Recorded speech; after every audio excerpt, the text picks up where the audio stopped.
This video will show you how to make paper clay.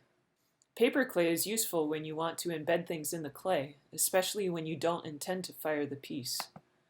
Paper clay is also useful for repairing cracks and for making complex forms that are not a consistent thickness. So what you're going to do to make paper clay is take 10 layers of a toilet paper roll, put it in hot water and let it set for a couple of minutes. Then you're going to pick up all the pieces of paper, squeeze them in your hand, empty the water from the bowl, and then re-add water and put it back in. You can do that about 3 times before all the paper fibers start to separate. Then you're going to either strain it, or you can use a sponge and pour all the liquid through the sponge and you'll have the substrate or the paper on top.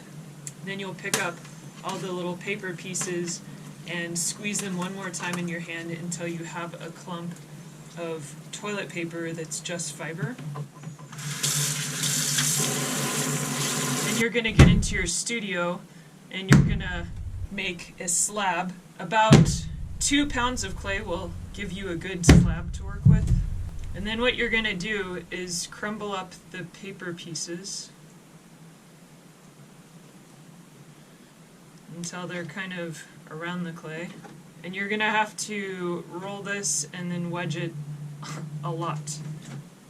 You'll just keep wedging until all those pieces of paper are now part of your wad of clay. You'll want to cut it pretty thin so you get all of the paper cut through.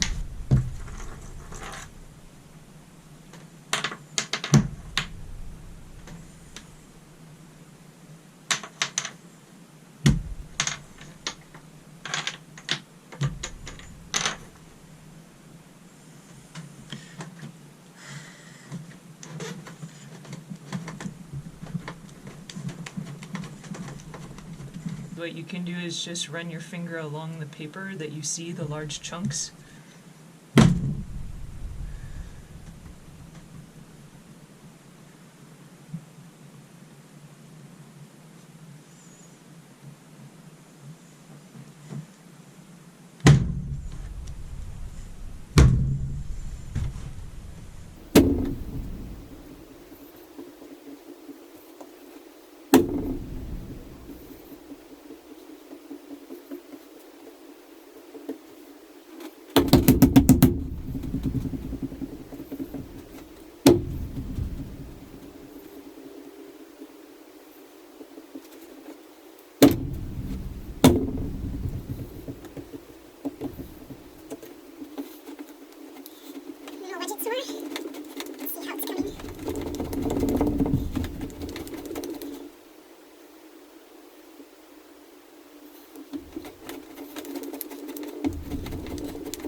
Now, if you tear this, you'll be able to kind of see the paper fibers along the edge that you cut.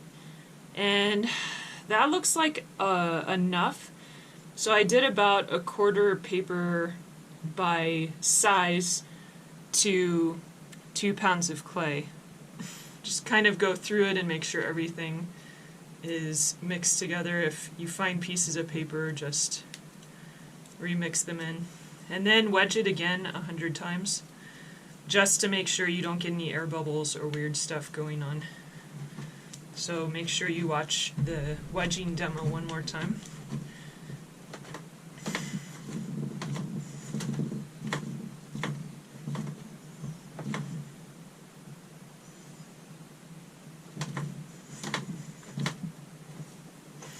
Once it's all wedged, then you can actually use it again.